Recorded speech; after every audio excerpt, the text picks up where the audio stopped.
और सबसे अच्छा कॉलेज देश का किसी को बुलाए तो ये उसके लिए एहसान की बात है, न कि उसके लिए जो वहाँ जा रहा है। विशेष रूप से धन्यवाद चंदा जी को। संज्ञा जी ने मुझे 2 दिन पहले मैसेज किया, मैं भारत से बाहर था और मेरा कुछ पुराना एहसान चुकाने का भाव था उनके प्रति, तो जैसे उन्होंने कहा कि आप आएँ तो मैंने सीधे कहा कि जैसे भी होगा मैं ज़रूर आऊँगा। संगीता जी, बाकी अध्यापिकाएं, मेरा सबसे परिचय निजी नहीं है, मैं नाम नहीं जानता हूँ सबका। और जो विद्यार्थी इस पूरे कार्यक्रम का संचालन कर रहे हैं, ये व्यवस्था बाहर देख के मुझे लगा कि आपको आईपीएस की ट्रेनिंग की ज़रूरत नहीं है, आप लोग तो पहले से वो सारी ट्रेनिंग अपने अंदर लेके बैठे हैं। इसे आईपीएस की भाषा बंदोबस्त कहते हैं, किसी बड़े प्रोग्राम को मैनेज करना, सुरक्षा से लेकर हर चीज़ को ठीक से देखना। तो ये सब तो आप लोग पहले से कर रहे हैं, तो मुझे लगता है कि किसी बड़ी चुनौती के सामने आपको परेशानी आने वाली है नहीं।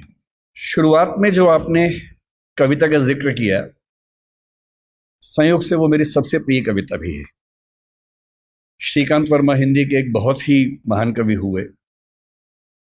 1980 के दशक में उनकी मृत्यु हुई अमेरिका में कैंसर से लड़ते हुए। और जो सबसे अच्छी कविता वो लिख के गए, और मुझसे कोई पूछे कि मैं, क्योंकि साहित्य का व्यक्ति हूं और सैकड़ों कविताएं तो मुझे कम से कम याद होंगी ही, क्योंकि मुझे बड़ा शौक है कविताएं सुनने का, पढ़ने का, याद करने का। पर यदि कोई मुझसे पूछे कि मुझे अगर एक कविता चुननी हो जो सबसे गहरे स्तर पर मुझे प्रभावित करती रही है, तो वो वही कविता है जिससे आज के कार्यक्रम की शुरुआत इस बच्चे ने की। चाहता तो बच सकता था, मगर कैसे बच सकता था, जो बचेगा कैसे रचेगा। पहले मैं झुलसा चिटकने लगा, चाहता तो कराह सकता था, मगर कैसे कराह सकता था, जो कराहेगा कैसे निभाएगा। और ये कविता कई ऐसे संदर्भों को लेकर आगे बढ़ती है और हर संदर्भ में जीवन का एक बड़ा महत्वपूर्ण पहलू हमारे सामने आता है।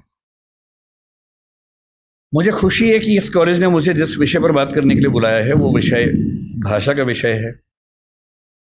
भाषा को लेकर मेरी राय का जिक्र परिचय में हुआ ही है। मैं ये मानता हूं कि हर भाषा आत्मा की भाषा नहीं होती है, भाषाओं के बहुत सारे काम होते हैं। अंग्रेजी भी मेरे लिए बड़ी प्रिय भाषा है, हिंदी प्रिय भाषा है, सारी भाषाएं प्रिय हैं। मैं उन लोगों में नहीं हूं जो किसी एक से प्रेम करने के लिए बाकी से नफरत करना पसंद करता हूं।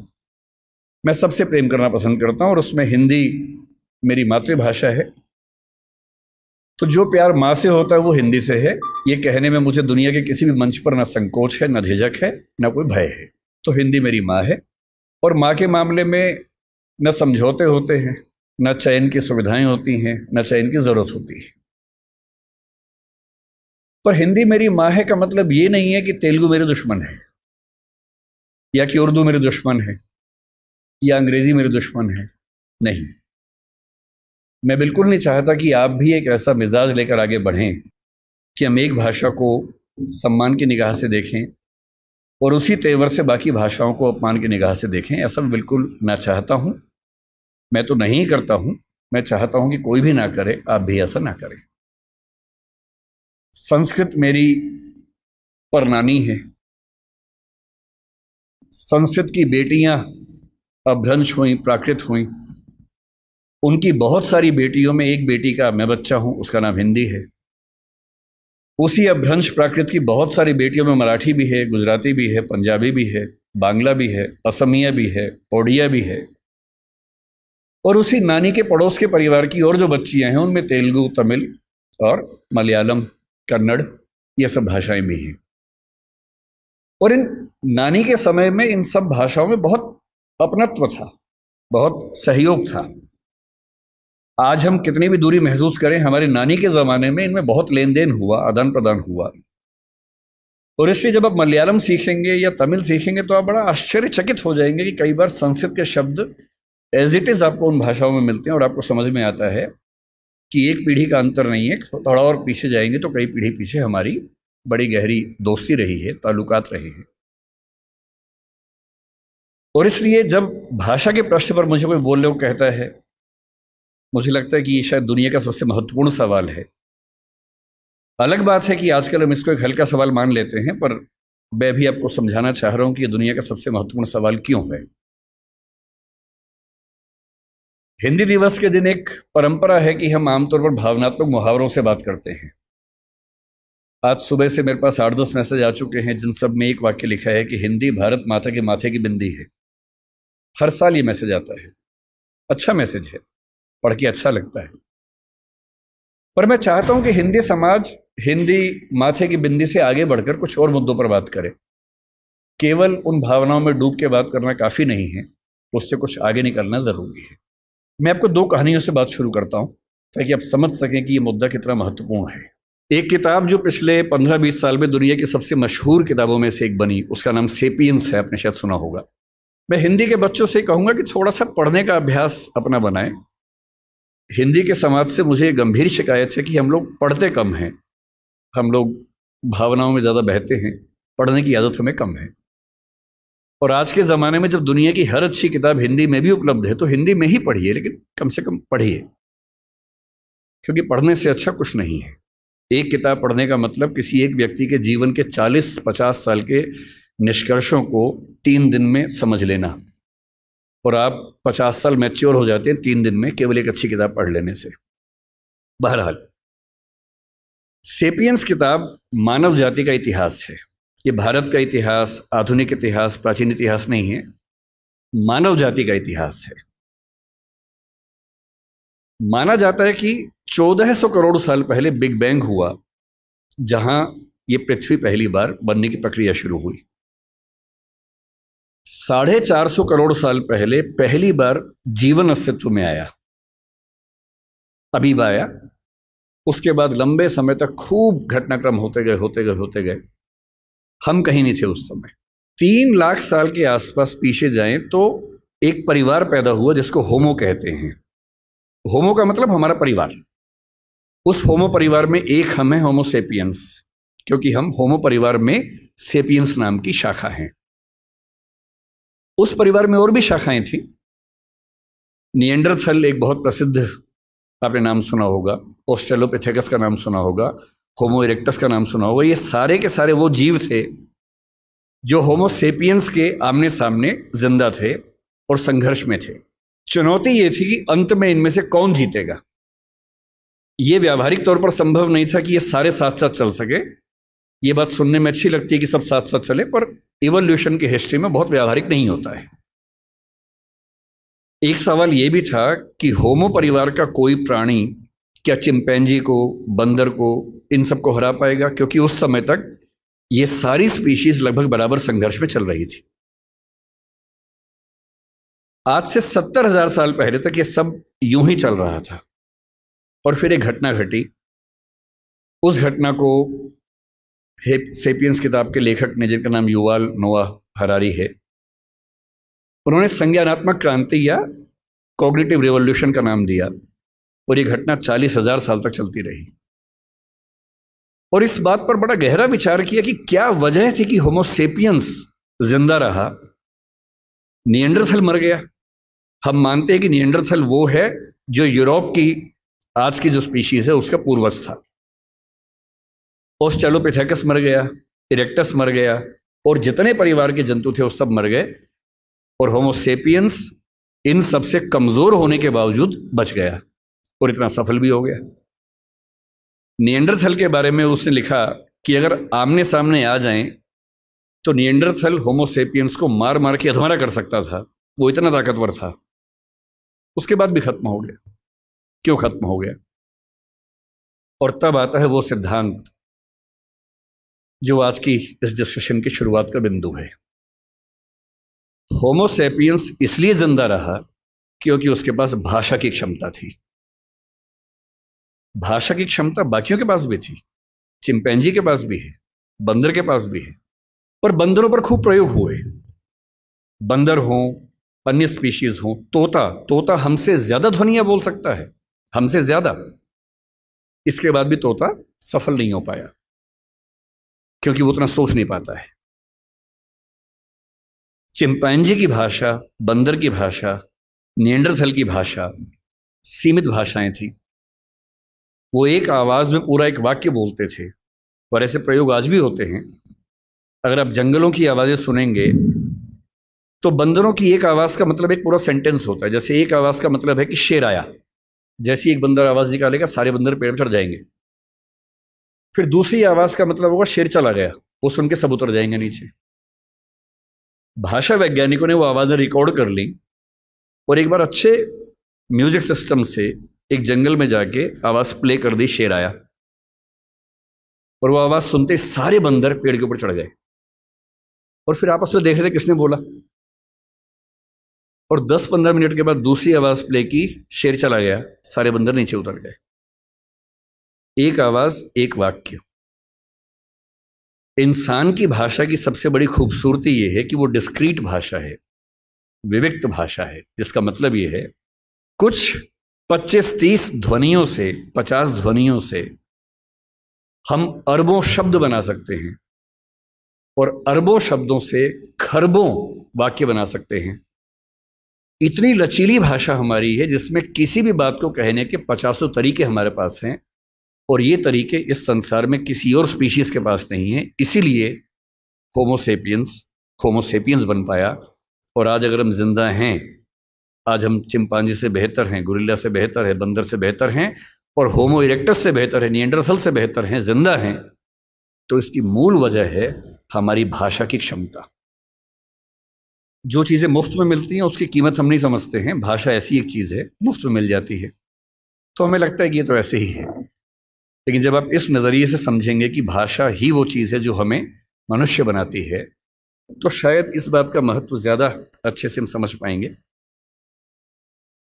भाषा को लेकर झगड़ा जो आज के समय में है, हम आज हिंदी की बात कर रहे हैं, किसी और कोने में कोई किसी और भाषा की बात कर रहा होगा। ऐसा क्यों नहीं होता कि दुनिया में एक ही भाषा होती? ऐसा क्यों है कि भाषाएं बहुत सारी हैं? ना बहुत सारी भाषाएं होती ना झगड़े होते, सब एक ही भाषा बोल रहे होते। सोचने में कितना अच्छा लगता है। तो ओल्ड टेस्टामेंट में जो यहूदियों का बाइबल का हिस्सा है उसमें कहानी आती है, उसको बोलते हैं बेबीलोनिया की या बाबिल की कहानी। कहानी ये है कि एक बार ईश्वर ने, यहूदियों के ईश्वर याहवे ने, जब देखा कि मनुष्य बहुत पाप कर रहे हैं तो उसने बहुत तेज बाढ़ पैदा की।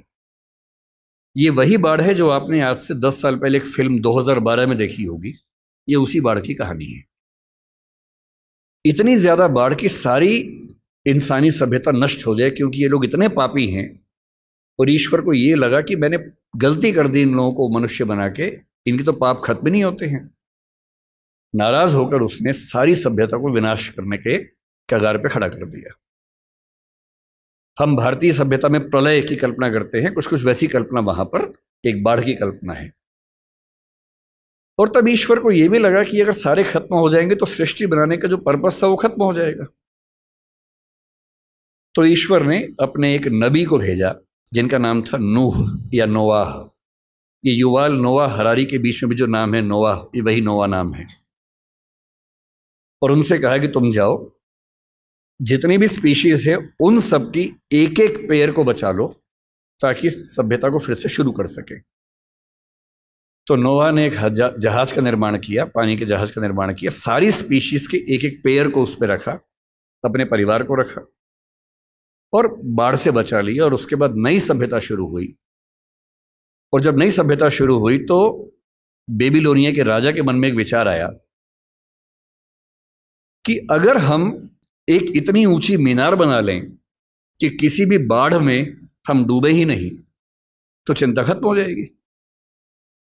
तो बाबेल नाम के स्थान पर, बेबीलोनिया का एक स्थान था, एक टावर बनना शुरू हुआ। ये बाइबल में जेनेसिस की कहानी है। टावर बनने लगा, काफी ऊंचा बन गया, पर बनते बनते ईश्वर को यह लगा कि ये मेरी शान में गुस्ताखी हो रही है, क्योंकि मैं बाढ़ ले आऊंगा उससे बचने के लिए, ये मेरे खिलाफ साजिश कर रहे हैं। तो ईश्वर ने क्या किया, एक कमाल कर दिया। उसने उस टावर पर काम करने वाले व्यक्तियों और बाकी व्यक्तियों को भाषाओं में बांट दिया ताकि वो एक दूसरे की बात ना समझ सके। और एक कहानी चलती है कि अगर आप चाहते हैं कि सारे मनुष्य एक ना हो तो उनको भाषाओं में बांट दीजिए। और उसके बाद से आज तक सारे मनुष्य आपस में झगड़ा कर रहे हैं। ये कहानी ऐतिहासिक रूप से कितनी सही है मुझे नहीं पता, मिथक है, धर्म की बात है, पर ऐसी कहानियां किसी कंसेप्ट को समझने के लिए बहुत काम की कहानियां होती हैं। और जब मैं भाषा के प्रश्न को देखता हूं तो मैं दो नजरियों से देखना पसंद करता हूं। पहली बात, भाषा वो है जो हमें मनुष्य बनाती है, और इस संसार में जहां 3 ट्रिलियन या 1 ट्रिलियन स्पीशीज संघर्ष करती हैं, उनमें हमें सबसे ज्यादा मजबूत बनाती है। और दूसरा, भाषा वो संरचना है जो दुनिया को बांटती है, और क्योंकि बांटती है तो बहुत सारे संघर्षों को जन्म देती है। लोग कहते हैं कि धर्म बहुत ताकतवर है, जाति बहुत ताकतवर है। मेरी नजरिए में भाषा सबसे ताकतवर है। अगर धर्म बहुत ताकतवर होता तो पाकिस्तान बनने के बाद बांग्लादेश की जरूरत क्यों पड़ती? मुसलमानों के लिए एक नया देश चाहिए तो पाकिस्तान बन गया। पाकिस्तान और बांग्लादेश में मुसलमान ही तो थे। अंतर क्या था कि एक तरफ के मुसलमान उर्दू और पंजाबी बोलते हैं, एक तरफ के मुसलमान बांग्ला बोलते हैं।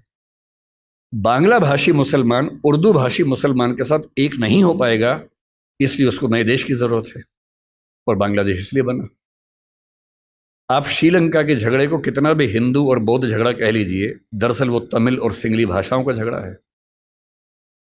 ये जो भाषाओं के झगड़े हैं, और भाषाओं का एक अस्तित्व होता है, जैसे मनुष्यों के जीवन में वक्र है, कभी सफल कभी विफल, ऐसी भाषाओं का जीवन होता है। आज से 300 साल पहले ब्रज भाषा का जो जोर था, कोई सोच सकता था कि 300 साल बाद उसका नाम लेने वाला कोई बचेगा नहीं? ब्रज भाषा के नाम में भाषा है, वो बोली बन गई, और खड़ी बोली के नाम में बोली है, वो भाषा बन गई। तो इतिहास के दौर की बात है। इतिहास का कौन सा दौर किस भाषा को कहां से कहां उठा के ले जाएगा। जब पुर्तगाली यूरोप से निकले थे दुनिया पर कब्जा करने के लिए, उन्हें लगता होगा कि पुर्तगाली दुनिया की महान भाषा बनेगी। बाद में फ्रांसीसियों ने, हॉलैंड के डच लोगों ने, अंग्रेजों ने आपस में झगड़े किए, फ्रेंच लोगों ने झगड़े किए।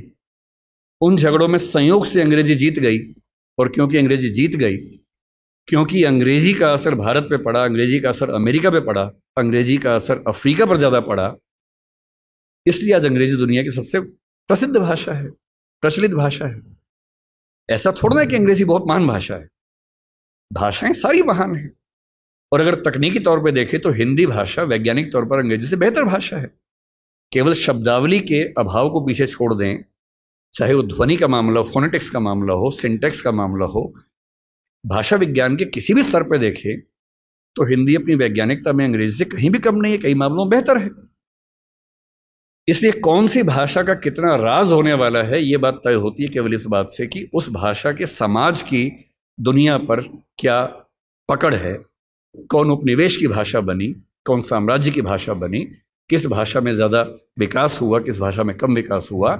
संयोग की बात है कि आज हम एक ऐसी दुनिया में है, ग्लोबल दुनिया में, जहां अंग्रेजी का वर्चस्व है। अंग्रेजी से दिक्कत ना आपको होनी चाहिए ना मुझे होनी चाहिए। हम हर भाषा का सम्मान करें, उससे फायदा उठाएं, सीखें, अपने काम का लाभ लें। पर मैं अंग्रेजी माध्यम का विद्यार्थी रहा हूं, मैंने बहुत सारी पढ़ाई अंग्रेजी माध्यम में की, और मैं अंग्रेजी में लगभग उतना सहज जितना हिंदी में हूं, तो मुझे इस बात की खुशी है। मुझे चिंता केवल तब होती है जब भारत में होते हुए कोई मुझसे यह उम्मीद करता है कि मुझे हिंदी बोलने में शर्म होनी चाहिए। चिंता केवल तब होती है। भारत में होते हुए मैं अपनी भाषा बोलूं, अपनी भाषा बोलने मुझे काहे की शर्म होनी चाहिए। मैंने जिन जिन देशों की यात्रा की, आज दुनिया के हर देश पर दबाव है कि अंग्रेजी सीखे, और वो दबाव इसलिए कि ग्लोबलाइजेशन का दौर है, अंग्रेजी में चीजें ज्यादा उपलब्ध हैं, स्वाभाविक सी बात है। पर मैंने कभी हॉलैंड में किसी व्यक्ति को डच भाषा की तुलना में अंग्रेजी को महत्व देते हुए नहीं देखा। वो लड़ने को तैयार हो जाते हैं।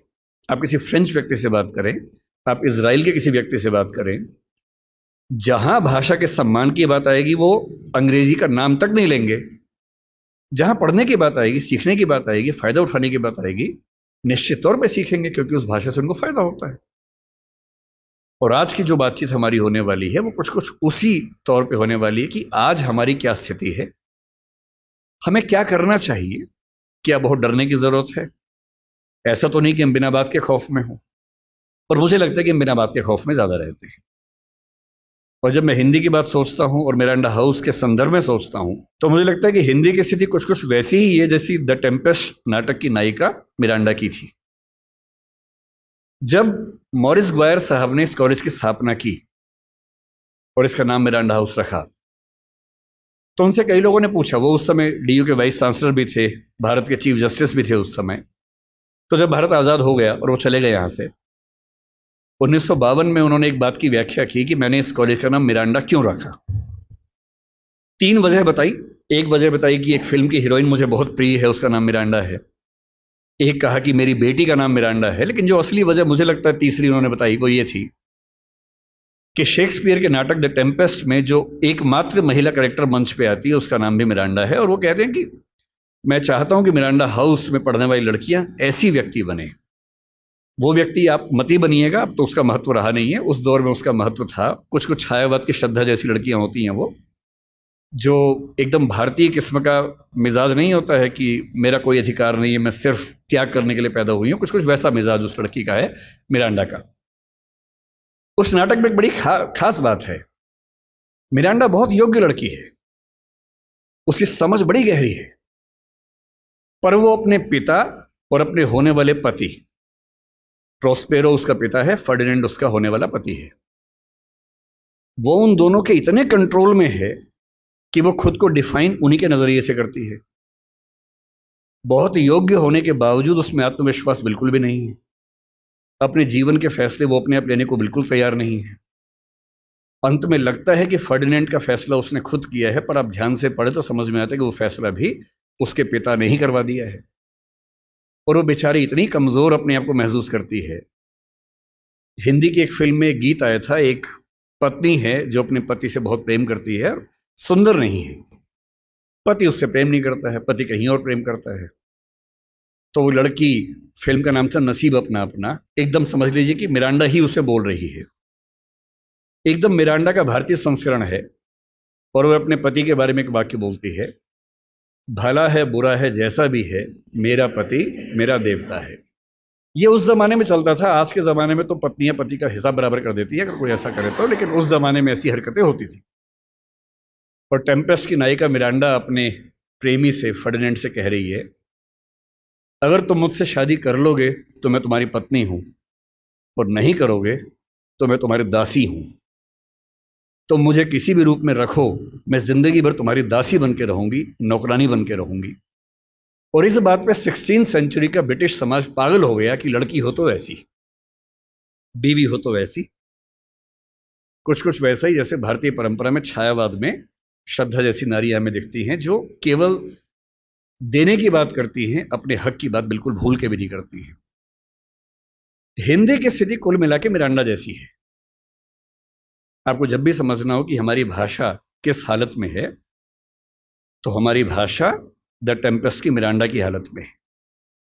ताकतवर है पर उसको ताकत का एहसास नहीं है, समझदार है पर उसको किसी ने बताया नहीं कि तुम कितनी समझदार हो, खुद फैसले कर सकती है पर उसके नाम पर फैसले लेने वाले खुद इतने समझदार नहीं हैं कि उसके महत्व का अनुमान कर सके।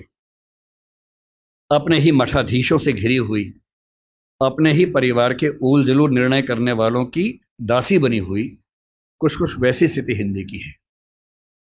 मैं ऐसा क्यों कह रहा हूं कि हिंदी बहुत ताकतवर भाषा है, लेकिन हम मेरा बात के डरते हैं। कुछ उदाहरण से बात समझ लेते हैं। और जब भी कोई आपसे पूछे कि हिंदी का भविष्य क्या है, हमेशा ध्यान रखना है, किसी जटिल प्रश्न का उत्तर एक नहीं होता है, हाँ या ना में नहीं होता है। उसका उत्तर बहुत सारे पहलुओं में होता है। और जब तक आप किसी जटिल प्रश्न को 4-5 सरल प्रश्नों में तोड़ नहीं लेंगे, तब तक उस प्रश्न का उत्तर आप ठीक से दे ही नहीं पाएंगे। इसलिए जब भी कोई आपसे पूछे कि क्या हिंदी का कोई भविष्य है या हिंदी का भविष्य कैसा है, तो हिंदी कोई एक वस्तु नहीं है। हिंदी में बहुत सारी चीजें आती हैं। मसलन आपको बताना पड़ेगा कि बोलचाल की भाषा के रूप में हिंदी का भविष्य क्या है, राजभाषा के रूप में, ऑफिशियल लैंग्वेज के रूप में हिंदी का भविष्य क्या है, राष्ट्रभाषा के रूप में क्या है, संपर्क भाषा के रूप में क्या है, ज्ञान विज्ञान की भाषा के रूप में क्या है, व्यापार की, वाणिज्य की, नौकरी की दुनिया में उसका भविष्य क्या है। और जब तक इन सारे प्रश्नों पर अलग अलग आप 4 वाक्य बोलने की स्थिति में नहीं है, तब तक हिंदी के भविष्य की बात कैसे करेंगे? मसलन, क्या हिंदी का भविष्य बोलचाल की भाषा के रूप में है या हम खत्म होने वाले हैं? यदि कोई आपसे कहे कि हम खत्म होने वाले हैं, उस मूर्ख की बात को बिल्कुल मानने की जरूरत नहीं है। वो निरा मूर्ख व्यक्ति होगा जो ऐसी बात कर सकता है। तथ्यों पर ध्यान देना है। हिंदी समाज की बुरी आदत है कि हम तथ्यों पर नहीं, अफवाहों पर ज्यादा ध्यान देते हैं। तथ्यों पर ध्यान देना है। जनगणना निकाल के देख लीजिए। 1991 में प्रथम भाषा के रूप में हिंदी बोलने वालों की संख्या भारत में 39% थी। कुल 83 करोड़ आबादी थी, उसमें से लगभग 32 करोड़ के आसपास हिंदी प्रथम भाषा के रूप में बात कर रहा हूं मैं, मातृभाषा। 2001 के सेंसस में यह परसेंटेज 39 से बढ़ के 41 हो गया, 41% हो गया। 2011 के सेंसस में जब हमारी आबादी 121 करोड़ हो गई, प्रथम भाषा के रूप में हिंदी बोलने वालों की परसेंटेज 43.6 हो गई, जिसका सीधा सा मतलब है कि 53 करोड़ लोग, 52-53 करोड़ लोग भारत में हिंदी को मातृभाषा के रूप में बोलते हैं। और अंग्रेजी को मातृभाषा के रूप में कितने बोलते हैं भारत में? 2,70,000, 0.02%। 43.6% और 0.02% के बीच में अगर आपको ऐसा लगने लगे कि हमारी भाषा का अस्तित्व खतरे में है, तो मेरा ख्याल है कि हमारा दिमाग खतरे में है। 2021 से सेंसस हो नहीं पाया है, अब होगा। उम्मीद है कि 24 में हो जाएगा। हमारी आबादी आज के समय 143 करोड़ की है, अनुमान जो है। अगले साल तक 145 के आसपास होनी चाहिए। 145 करोड़ में प्रथम भाषा के रूप में हिंदी बोलने वालों की संख्या अनुमान है कि 45 से 46% अगले साल होने वाली है। और जिसका मतलब ये है कि लगभग मान के चले कि 64 से 66 करोड़ के बीच में मातृभाषा बोलने वाले हिंदी समाज के लोग होने वाले हैं। अगर आपको लगता है कि 65 करोड़ लोगों की मातृभाषा खत्म होने वाली है, तो इससे हास्यास्पद क्या हो सकता है? ऐसा कोई सवाल ही पैदा नहीं होता। कल्पना भी नहीं करनी चाहिए इस चीज की। फिर सवाल उठता है कि क्या हम दुनिया में बहुत कमजोर हैं? भारत के जनगणना सर्वेक्षण में 31 भाषाओं की बात होती है। दुनिया के सर्वेक्षण में 7,115 भाषाओं की बात होती है। 7,115 भाषाओं में आपको जान के आश्चर्य होगा कि 150 भाषाएं ऐसी हैं जिनको बोलने वालों की संख्या 10 से कम है। कुल 10 व्यक्ति, 5 व्यक्ति बोलते हैं, 6 बोलते हैं, 4 बोलते हैं, 2 बोलते हैं, 1 बोलता है, 10 बोलते हैं। 150 भाषाएं ऐसी हैं। लगभग 5,500 से 6,000 भाषाएं ऐसी हैं जिनको बोलने वालों की संख्या 1 लाख से कम है।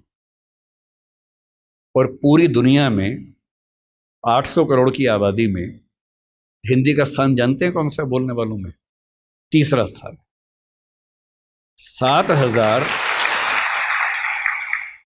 7,115 भाषाओं में जो भाषा तीसरे नंबर पे है, उसके बोलने वाले परेशान हैं कि हम खत्म होने वाले हैं।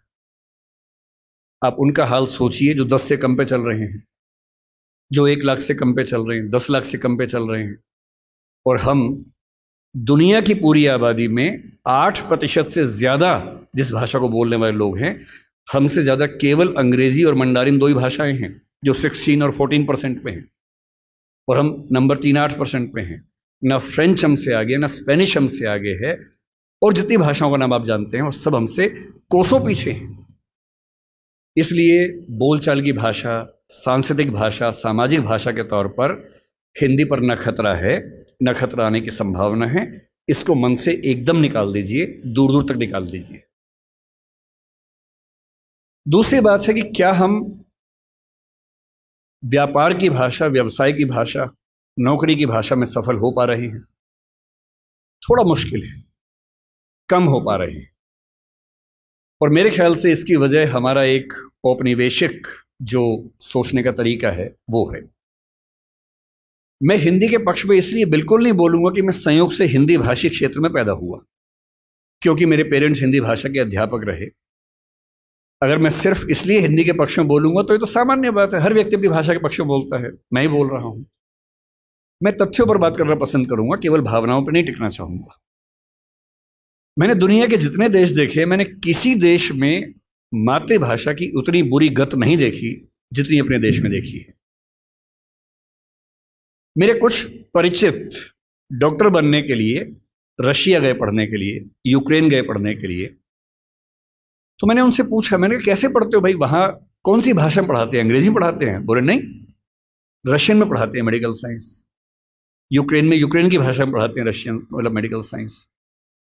लगभग हर देश में वैसा हाल है। तो मैंने उनसे पूछा कि फिर आप कैसे पढ़ते हैं, आपको तो भाषा नहीं आती है? तो बोले नहीं, वहां का निश्चित सा नियम है कि पहले साल में हमें वो भाषा सीखनी होती